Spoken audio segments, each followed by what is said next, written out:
It feels like I just watched the Digimon Ghost Game movie or something when you look at episode 23's intense scenario, high stakes, rewarding side character cameos, and growth for all of its characters, on top of the amazing visuals. Ghost Game took the premise of the main partner Digimon becoming infected/possessed, and although it didn't turn this into a multi-episode arc, it delivered an incredibly satisfying story with a beginning, middle, and end, all in 22 minutes that pushed the characters of Ghost Game to their very limit and potentially introduced a new sinister antagonist for the team to face off with in the future. Definitely go watch this one if you haven't already. Don't let my review be where you learn everything that happens in this incredible episode. But let's start talking about it. Welcome to the Digino, where every week we talk Digimon, occasionally other nostalgic anime like Shaman King. They just announced a sequel series to Shaman King called Shaman King Flowers that shows the characters you know all grown up. Let me know if you want a video explaining what's going on with Shaman King, and maybe I'll try to fit it into the May schedule. But for now, this is the Digimon Ghost Game episode 23 review. If you're new here, consider subscribing, and if you're not new, welcome back. Let's get into it. The episode opens with two familiar faces squaring off. Potamon, who we last saw in episode 11 when we found out about Angoramon's little midnight society meeting with other Digimon trapped in the human world. He's now seemingly possessed or infected with some kind of rage-inducing parasite and attacking a human. Never in a million years did I suspect I'd be seeing the little French fried Digimon look so nightmarish, and it was extra sad because when we last saw Potamon, if you remember, it was one of two. He had a little buddy, like a twin brother. There was two Potamon. So this makes me wonder if they've both been infected, or somewhere out there is a heartbroken, crying Potamon that misses its now possessed twin. But the little French fry demon is thwarted by Clockmon, who was the now reformed very first villain of Ghost Game from episode 1. So within only the first few seconds of this episode, we're already getting major callbacks with an episode 1 villain and a character from episode 11. The first Digimon partner, the main partner to go, is Jellymon, who we see crawling around the ceiling of Kiyoshiro's dorm like a little nightmare demon spawn. She attacks Kiyoshiro, but not in the funny Jellymon teasing way, in a sort of mindless, animalistic way. We don't understand what's happening at this point, and the show does a great job playing up the mystery all throughout the episode, especially with Angoramon and his dialogue in just a bit. Gamamon and Angoramon are next to be converted after receiving some sort of signal, some red powdery looking thing, they call it scales, that are coming out of electronics. Gamamon's possession and the way he attacks Hiro is especially tragic, knowing how close they are and how innocent he can be. It's a good thing they don't appear to be able to digivolve in this state, because a possessed, deranged Gamamon digivolving into a possessed Ghoulish Gamamon would be bad for everyone. And across town, Angoramon is possessed as well, comes close to hurting his human partner Ruli, but is able to stop himself and utter some mysterious words like human, stop,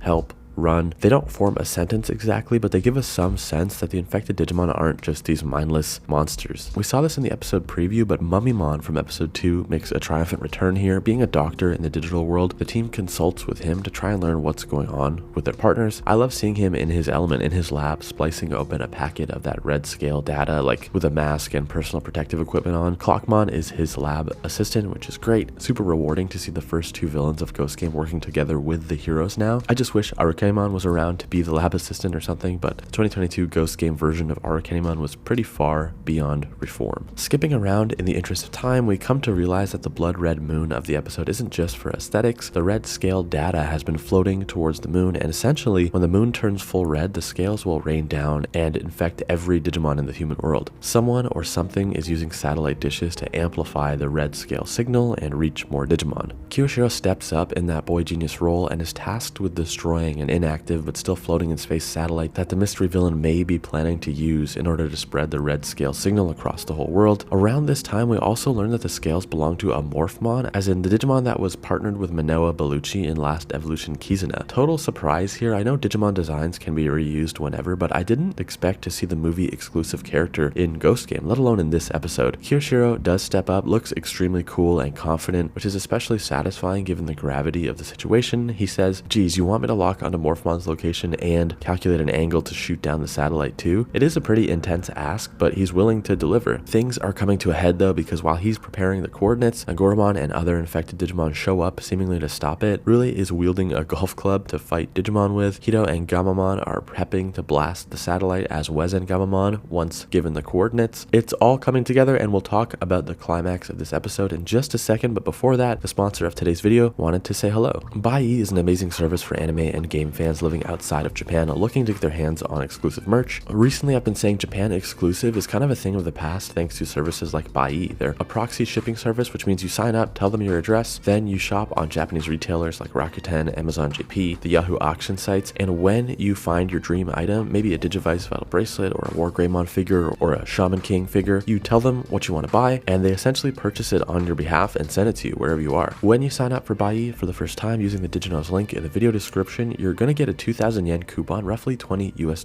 off your first order. Additionally, one of the sites you can shop on through Bai is Rakuma, and up until April 29th, they have a 5% off coupon for all Bai users. So a few more days left to take advantage of that promo as well, kind of a double promo. I'll have both links in the description. Check out Bai. If you buy something, let me know what you got by taking a picture of it and tweeting it to me at the Digino. Thanks, Bai. Now back to the video. So Kiyoshiro successfully locks in the coordinates to the satellite. Wezen Gamamon gets this wicked little like HUD for aiming, like he's in a video game or an X-Wing cockpit, and then fires off one of the biggest beams we've ever seen come from the Gamamon line, possibly one of the biggest blasts in Digimon history, period. This is a huge beam attack that can be seen from space, huge Dragon Ball Z moment here, and it destroys the satellite just like we wanted. Mercifully, the infected Digimon revert to their normal states, and Clockmon pays a visit to the source of the Morphomon, which ends up being an incredibly fascinating scene. There's a girl who looks teenage, maybe slightly older than our team, working in front of a series of monitors in what appears to be a room in a house, and it's her that has Morphomon captured in her computer. The girl says, quote, "What is this intelligent life form? Is it an AI? Or maybe either way, it's a big discovery. Nobody will call me an amateur researcher now." The whole thing about what is this intelligent life form, it gave me some big Ken Ichijoji vibes, with her seeming to not understand the seriousness of the situation. I mean, she does understand it's a huge discovery and an intelligent life form of some kind, but she doesn't seem to be valuing the life of the little creature she's got captured on her computer. I don't know what I was expecting from the villain of this week, but it certainly wasn't Morphomon, and then it definitely wasn't Morphomon's human captor. I also thought maybe when they were hinting at a human capturing Digimon, it was going to be like the agency that's responsible for the hologram tech throughout Japan, not just this strange girl in her room who looks slightly older than Hiro and the gang. Of course, Clockmon bursts into the room and steals the monitor that contained Morphomon and bails. It's kind of the end of the scene of this character for now. I really like how this reveal played out. I'm just hoping and praying that this mysterious girl comes back. Like, please don't let this be a one and done character. Please let her return in some meaningful capacity. Maybe she's the human that Dracomon works with, or she's the one to bring all the villainous Digimon who don't want to be reformed together or something. Things do calm down and wrap up in the last couple minutes as we shift back to the main team. There's an awesome shot of Morphomon being freed from the computer, flying out of the screen and into Ruli's arms. It was animated really wonderfully, and it reminded me of early Digimon like Our War Game and 02. I love this a lot. Morphomon finally explains its side of the story. Quote, "I was playing online when I got caught by a human, so I sent everyone a letter asking them to help me. Angoramon theorizes, my guess is that Morphomon's intense fear turned the SOS letter and signal into a hostile feeling towards humans. You know, the human, run, help, stop, those little messages that Angoramon was spitting out while infected. Quote, you wanted to send your SOS to as many Digimon as possible, and that's why you used the satellite." This was a pretty satisfying and rewarding explanation for this episode. I know sometimes the Ghost Game final few minutes kind of rush things, but everything made sense in this episode, to me at least. Thankfully, now though, Morphomon is free, and for a moment it looks like may even be part of the gang, based on this shot I should have up on screen. I really loved this moment. Seeing Clockmon there too, we're genuinely seeing the characters in this show form a little family, not just these relationship pairs, like that are more professional working relationships between a human and a Digimon. This is a team and a friend circle and a family, and it's just so easy to like this world that the team behind Ghost Game has built. If it wasn't already obvious, I thought this was a fantastic Ghost Game episode. This and 22 are both in the top 5 for me. They have been so incredibly strong since coming back from that hiatus. Again, movie quality stakes, cameos, payoffs, and visuals in this week were all 10 out of 10. In his episode 22 review, Based Digimon said it was the perfect episode to show someone who's never seen Ghost Game, and I think that comment is super true. This episode though, 23, it's the opposite. I think it is an amazing episode that benefits greatly from everything that came before, so you really should know everything before watching this episode. And saying that gives me the confidence that Ghost Game will pay off all its loose threads and bring back characters like Dracomon and this new weird girl who captured Morphomon in an attempt to no longer be seen as an amateur researcher. I want more of her as soon as possible. As always, let me know what you thought about this episode, what your favorite scenes or surprises were. Subscribe if you haven't already. This is random, but if anyone is a Scott Pilgrim fan, I went to see Anamanaguchi the other day and recorded them playing Black Sheep from the movie in the venue from the movie where Clash at Demon Head performs, like the third Evil X section of the movie. It was super surreal to see that song performed live in the same venue from the movie. movie, so I recorded it and put it up on my second channel, the Digino02. Head over there and check out some videos. I actually need 4,000 watch hours to get that channel monetization turned on. It's actually been really challenging. Please head over there and watch a video or two from me if you want more stuff from my brain, and if you want to support me in that journey to get the second channel to 4,000 watch hours. Thank you so much for watching. Have a great week, and I'll see you in the next video.